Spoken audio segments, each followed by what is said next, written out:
네, 안녕하세요. 시드래곤입니다. 자, 오늘은 강릉시 바닷가 땅 어디가 가장 비쌀까라는 주제로 이야기해 보려고 합니다. 여러분들은 강릉 가보셨나요? 자, 우리나라 최고의 관광지 중 한 곳이죠. 너무나도 유명한 곳입니다. 자, 강릉하면 떠오르는 것들이 뭐가 있을까요? 동해바다, 정동진, 경포대, 커피, 짬뽕 순두부, 동계올림픽, 여러 가지가 생각나죠. 아마도 이제 수도권에 계신 분들은 답답한 일상에서 벗어나서 탁 트인 바다를 보고 싶다면 가까운 서해보다는 좀 멀더라도 이제 동해 바다가 있는 강원도 쪽으로 많이 오실 겁니다. 자, 동해 바다가 주는 느낌은 그 자체가 다르잖아요. 자, 원래부터 국내 최고 관광지이기도 했거니 그 다음에 평창 동계올림픽을 기점으로 해서 그 덕에 많은 인프라가 깔리면서 더욱더 발전한 곳이 바로 강릉시잖아요. 자, 인구 20만이 조금 넘는 작은 도시지만은 강릉시라는 이미지가 주는 이 파워는 실로 엄청납니다. 자, 그 이유가 바로 관광지라는 이 단어가 붙기 때문이 아닐까라는 생각이 합니다. 자, 관광 수요는 말 그대로 돈을 소비하러 오는 것이기 때문에 이제 일상적인 저가 업종부터 또는 이제 그들만의 리그인 고가 업종까지 다양한 시설들이 존재하기 때문에 이제 관광지는 물가만 비싼 게 아니죠. 강릉시 바닷가 땅값도 비싸다는 특징을 좀 가지고 있습니다. 강원도는 이제 면적의 20% 정도를 이제 해안 지역이 차지하고 있죠. 동해 바다라는 이제 조망권이라는 프리미엄이 있기 때문에 여타 다른 지역이나 다른 구역에 비해서 엄청난 경제력이 있다고 생각이 드네요. 자, 그래서 오늘은 강원도 최고의 관광지역인 강릉시 바닷가 땅값이 어느 정도 하는지 주요 관광지를 중심으로 대략적인 시세 알아보도록 하겠습니다. 자, 이거는요, 국토교통부 실거래를 기준으로 해서 최근 3년간 거래된 내역을 바탕으로 조사를 했고요. 자, 데이터 신뢰성을 떨어뜨리는 지분 거래라든지 규모가 아주 작은 평수의 거래는 개인적으로 필터링 했으니 참고하시기 바랍니다.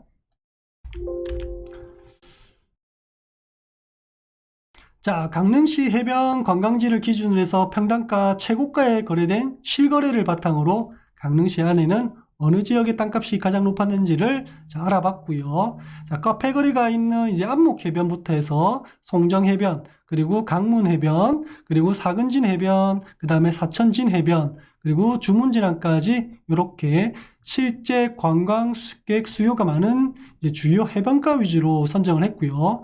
가장 높은 평당가를 실거래했던 데이터를 바탕으로 제가 표기를 해봤습니다. 그 와중에는 이제 순수 토지도 있었지만요. 대부분 근린상가로 이용 중인 건물이 있는 곳이 대부분이었습니다. 자, 그도 그럴 것이 이제 아무리 이제 바다 조망권이 확보된 좋은 입지의 땅이라 해도 관광지에서는 맨 땅보다는 일정 수익이 나오는 이제 상가 건물이 비싸게 거래되는 것은 어떻게 보면 좀 당연한 거 아닌가요? 그죠? 자, 실제 3년간 데이터를 기반으로 조사를 했지만 거래가 안 된 곳은 이제 가격의 추측만 할 뿐이지 측정이 어렵기 때문에 참고용으로 좀 이해해 주셨으면 좋겠네요. 자, 강릉시에서 높은 평당가의 실거래를 기록했던 지역은 바로 강릉 카페거리로 유명한 안목해변입니다. 자, 이제 견소동이라는 곳이고요. 면적은 19평밖에 안 되지만은 총 매매가가 6억 6천만 원에서 평당 3,500에 거래가 되었습니다. 강릉시 관광지로 이제 브랜드화 되었기도 했지만 이제 바다 조망이 가능한 일선은 이제 근린상업 지역이기 때문에 당연한 결과인 것 같네요. 자, 그 다음 높은 평당가를 기록했던 곳이 바로 이 주문지랑이죠. 여기는 이제 일반 공업 지역이 상가주택 건물이 있었는데, 비록 이제 용도 지역이 일반 공업 지역이긴 하지만 바다 일선에 위치해서 용구 조망권이 확보되어 있는, 그래서 임대 수익이 좋은 장점이 있는 것 같아 높은 가격에 거래된 것 같네요. 가장 1등이 안목해변에 있는 카페거리가 3,500만 원에 거래됐고요. 2등이 여기 주문진항에 있는 일반 공업 지역에 있는 바다 조망이 가장 잘 보인 곳이 매물이 2,300만 원에 거래되었네요. 그 다음으로 보면 이렇게 사근진 이렇게 해수욕장 해변이 2천만 원 정도, 그 다음에는 요 송정해변과 사천진 해변이 한 1,600, 1,700 이렇게 비슷하게 거래가 됐네요. 자, 첫 번째로 이제 강릉 카페거리 이제 매물이고요. 평당 3,500에 거래됐습니다. 면적이 19평인데 실제로는 요렇게 한 필지, 요렇게 한 필지, 요렇게 한 필지에서 총 3필지가 동시에 거래가 됐는데 그 중에 요 한 필지가 3,500만 원으로 가장 비싸게 거래가 되었습니다.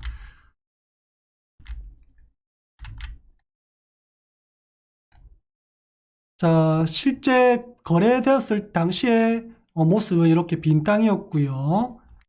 자, 지금은 이제 현재 번듯한 신축이 들어와 있죠. 바다 영구 조망이 가능한 곳이기 때문에 부동산 가치 측면에서는 매우 높게 거래될 수밖에 없는 곳이죠. 이렇게 1층에는 이제 횟집, 2층에는 뭐 카페, 와인바, 그래서 이제 루프탑까지 해서 이렇게 멋진 신축 건물이 이렇게 들어와 있습니다. 아까 제가 이제 거래될 당시에를 이제 동시에 세 필지 자체가 옆에 뒤에 같이 포함해서 이렇게 세 필지가 거래됐다고 했잖아요. 그래서 현재는 이렇게 세 필지 다 포함해서 번듯한 신축 건물이 들어와 있습니다. 근데 아쉬운 점이 이제 안목 카페거리 이제 상업지역 대부분이 이제 보시면 가보신 분은 아시겠지만 높은 건물이 잘 없죠. 그죠? 높은 건물이 잘 없고 그 이유를 이제 곰곰이 생각해 보면 여기 서류를 떼보면 아시죠? 여기 대부분이 이제 상업지역이긴 하지만은 비행 안전구역으로 묶여 있어서 높은 건물을 짓는데 제한이 있습니다. 그래서 실제 가보셔도 높은 건물이 없을 뿐더러 이렇게 신축을 하더라도 높은 건물을 못 짓죠. 자, 보면 이렇게 서류를 해당 필지의 서류를 떼보면요. 이렇게 비행 안전구역이라고 해서 이렇게 5구역으로 지정이 되어 있습니다. 뭐 일반적으로 근린상업지역이면 국회법상 건폐율 70%, 뭐 용적률 한 900% 정도 높은 건물을 지을 수 있거든요. 근데 현재로서는 이제 안목 카페거리에 있는 근린상업지역의 용도는 그렇게는 안 된다는 거죠. 그죠? 그렇다 보면 이제 본디 상업지역이지만은 상업지 역할을 못하고 있다라는 결론을 내릴 수 있죠. 인근에 이제 비행장이 옮겨가지 않는 이상 규제가 해소되기는 힘들다는 점에서 이제 향후 카페거리가 더 번창하지 않는 이상은 더 이상 가격이 올라가는 데에서는 어느 정도 한계가 있다고 보여집니다. 어쨌든 강릉시에서는 평당가 거래 금액이 원탑인 것만은 확실하네요. 자, 두 번째로는 이제 송정해변입니다. 송정해변에 있는 뭐 일선은 아니고요. 이제 뒷블럭에 있는 이중 주거지 땅인데 면적이 한 115평이고요. 건물이 있네요. 연면적은 58평. 총 매매가가 20억 6천만 원에서 평당 1,791만 원에 거래된 사례가 있네요. 자, 현재 사용 모습은 이렇게 강원 면옥이라고 해서 실제 음식점으로 좀 사용 중이고 있습니다. 자, 송정해변은 뭐 지도를 보면 아시겠지만 바닷가의 바람을 막아주는 이 용도인 방풍림이 쭉 깔려 있습니다. 자, 그래서 단순하게 보면 산책하기 좋은 자연 경관이 좋은 그런 장점이 있는 곳으로 보일 수 있으나 실제 이제 부동산 관점에서 보면 바다 일선에 개발할 수 있는 땅들이 별로 없다라는 얘기죠. 그죠? 자, 그래서 뒷블럭 주거지 땅이나 자연녹지 땅에 대부분 개발이 이루어지고 있는 지역이라 보시면 되고요. 실제 느끼는 송정해변이 이제 풍기는 가치보다 현재 부동산 가치가 그렇게 크게 크진 않는 것 같아요. 자, 그래서 송정해변은 가장 일선이라고 할 수 있는 계획관리 지역에서는 이제 뭐 숙박시설이라든지 근린상가 시설들이 이제 대부분 들어와 있는 모습이고, 현재 2025년도인가요? 그때 예정인 신라 모노그램 생활형 숙박시설이죠. 그런 곳이 이제 들어오면 송정 해변의 부흥을 이제 주도할 것이라고 예상이 좀 듭니다. 자, 여기 신라 모노그램이 이렇게 송정 해변의 일선에 이렇게 들어옵니다. 자, 그래서 이런 게 이제 들어오면 송정 해변은 뭔가 조금 더 이제 랜드마크 시설들이 생기기 때문에 좀 더 주목해 볼 만한 지역이 될 것 같네요. 그래서 송정 해변은 평당 1,791만 원에 이제 뒷블럭이 거래가 되었습니다. 자, 다음으로는 이제 강문 해변입니다. 강문 해변도 뭐 바다 일선이라고 딱 보기는 힘들고요.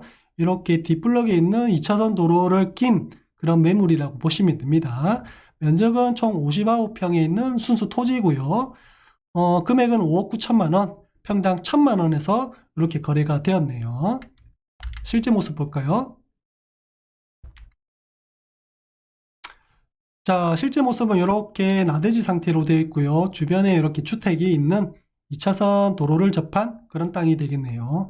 자, 강릉에서 손가락 꼽히는 뭐 유명한 관광지가 바로 경포대 아니겠어요? 이제 경포대 바로 인근에 있는 게 이제 강문 해변이거든요. 그 강문 해변 일대에는 계획관리 지역이 많습니다. 자, 하지만 실제 방문해 보신 분들은 아시겠죠? 계획관리 지역이지만은 꽤나 높은 건물들이 경포대 인근에 있단 말이에요. 뭐 시마크 호텔이라든지 그죠? 무슨 호텔들이 이렇게 있잖아요. 뭐 등급이 꽤나 되죠. 그런 관광 호텔들은. 그런 호텔들이 그 지역 관광 명소로 자림하고 있잖아요. 어떻게 된 걸까요? 원래라면 우리가 아시다시피 계획관리 지역에는 그렇게 높은 건물을 지을 수 없습니다. 그렇죠? 자, 요럴 때, 요런 의문이 들 때는 서류를 떼보셔야 됩니다. 그래야만 알 수가 있죠. 자, 제가 여기 경포대에, 랜드마크 시설이 이제 시마크 호텔 지번을 해서 이렇게 떼보니까 좀 특징적인 게 하나 있더라고요. 동계올림픽 특별구역이라서 이런 특별법이 이렇게 만들어져 있더라고요. 자, 강릉에서 유명하기로 하면 둘째라면 서러운 이 시마크 호텔 서류를 보니까 이렇게 동계올림픽 특별구역이라고 눈에 띕니다. 그죠? 자, 그래서 동계올림픽 특별구역에, 강릉시에서 이 좀 특별하잖아요. 그래서 어느 정도의 분포도를 가지고 있냐라고 이렇게 딱 제가 살펴보니까 이 견소동부터 시작해서요. 여기까지 굉장히 해변가를 쭉 해서 특별구역으로 지정이 되어 있습니다. 물론 뭐 여기 내륙에도 이렇게 좀 지정이 되어 있고요. 굉장히 좀 특징적이죠. 제가 볼 때는 여기가 이제 경포대 라인인 것 같은데, 그래서 바닷가 웬만한 일선들은 전부 다 이렇게 동계올림픽 특별구역이라고 지정이 되어 있습니다. 자, 동계올림픽 특별구역이라는 걸 뭐냐 보니까 2018년도 평창 동계올림픽을 대회를 성공적 개최를 위해서 성공적 개최하고 그 유산을 공고하기 위해서 지정된 특구죠, 특구. 그래서 이 특구로 지정되면 그 안에서 시행하는 특구 개발 사업에 필요한 경우 관련 법령에 대해서 여러 가지 특례가 인정된다고 합니다. 뭐 예를 들어서 건폐율이라든지 용적률의 최대 한도를 조례에 따라서 달리 정할 수 있다라고 이렇게 나와 있더라고요. 자, 결론은 올림픽을 통해서 국제적 지역으로 거듭난 이 강릉시가 관광도시답게 부분적으로 개발을 할 수 있도록 장치를 어느 정도 마련해 놓았다라는 뜻으로 좀 해석해도 될 것 같아요. 그래서 이 동계올림픽 특별구역이라는 것을 서류를 통해서 좀 특별한 것을 알아봤습니다. 자, 다음은 이제 사근진 해변에 있는 매물입니다. 자, 여기가 동지역으로서 안현동이고요. 면적은 259평입니다. 전체 매매 가격이 53억이네요. 굉장히 좀 크죠, 가격이. 평당 가격은 2천만 원 이렇게 되어 있네요. 어떤 매물인지 한번 볼까요? 자, 요 카페로 쓰고 있는 요 매물입니다. 자, 개인적으로 이제 사근진 해변도 경포대와 가까운 위치죠. 경포대 사이를 두고 아까 강문 해변과 아래는 강문 해변, 위로는 사근진 해변이 이렇게 되어 있거든요. 자, 위치를 보니까 아까 우리 동계올림픽 특별구역에 속해 있는 위치 같고요. 그래서 해변이 이제 그렇게 크지 않아서 뭐 주목할 만한 상권이라든지 이런 건물들은 주변에 안 보인다는 것이 특징입니다. 자, 강릉시 이제 최대 관광지인 경포대에 인접해 있다 보니까 특급 호텔을 대체할 만한 여러 종류의 이제 펜션들이 모여 있는 곳이 바로 이 사근진 해변가입니다. 자, 경포대 인근의 호텔은 숙박료가 비싸죠. 그러니까 숙박료가 비싸기 때문에 뭐 숙박비가 좀 적게 들어가는 이러한 펜션이나 민박촌들이 이 사근진 해변으로 해서 많이 형성되어 있습니다. 여기도 그렇고요. 여기도 그렇고 이 해변가를 이제 기점으로 해서 여기도 그렇고요. 뭐 상권이야 이렇다 할 만한 이제 상가들은 그렇게 보이지 않아요. 보이지 않지만은 이제 경포대 인근이라는 이제 지역적 특성 때문에 이러한 특징을 좀 보여주는 것 같습니다. 자, 뭐 거래된 매물은 현재 카페로 이용되고 있고 이제 현재 바다 조망이 잘 보이는 곳이기 때문에 실제 이제 카페보다는 이제 주변 환경과 좀 어울리는 이제 숙박 시설이 좀 더 효율적이지 않나라는 생각을 좀 해보게 되네요.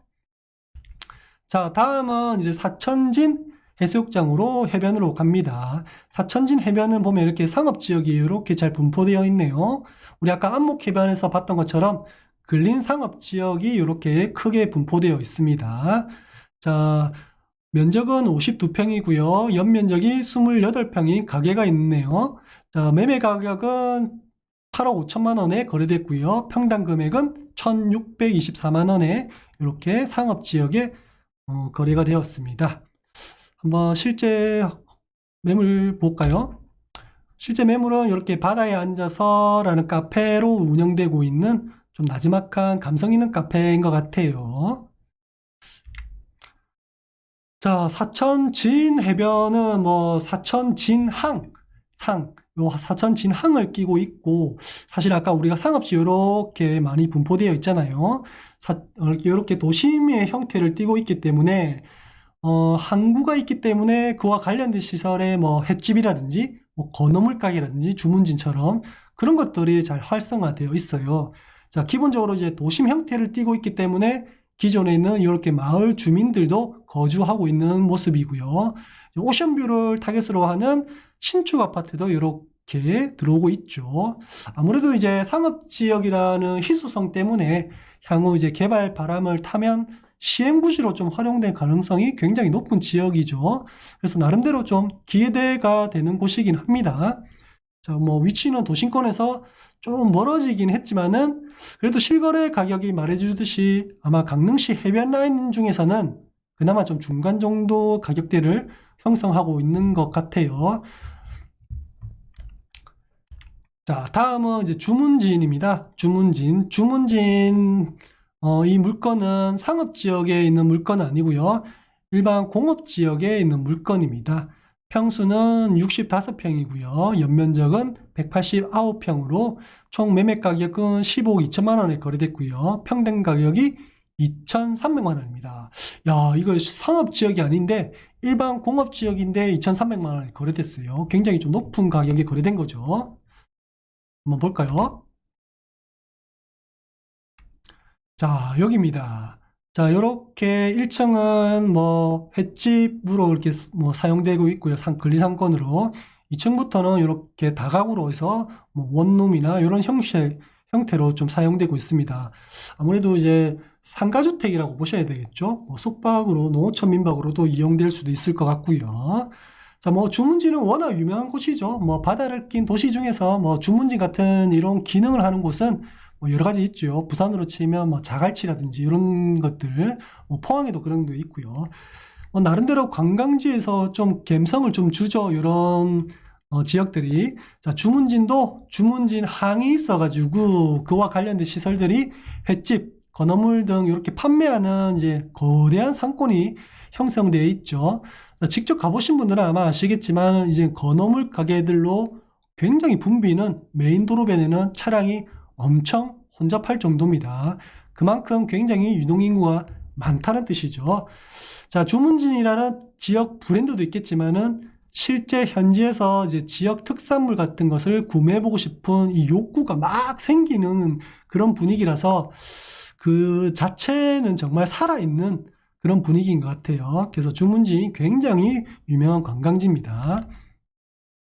자, 이렇게 일반 상업지역 이렇게 넓게 분포되어 있죠. 자, 부동산은 사람이 많이 모이는 곳이 가격이 비쌀 수밖에 없습니다. 자, 그만큼 부동산으로서 가장 효율적으로 사용되는 이 상가가 그만큼 많이 생길 수 있기 때문이잖아요.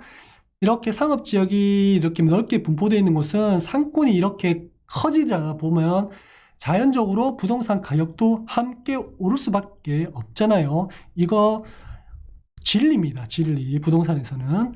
자, 주문진도 상업지역이 이렇게 있고요. 뭐 주거지역도 있고 준주거지역도 있습니다. 이렇게. 뭐 자연녹지도 이렇게 있고요.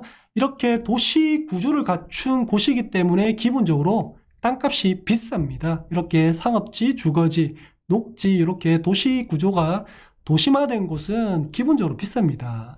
하지만 이 상업지 땅이 상업지스럽지 않다면 과연 상업지로서 가치가 있을까요?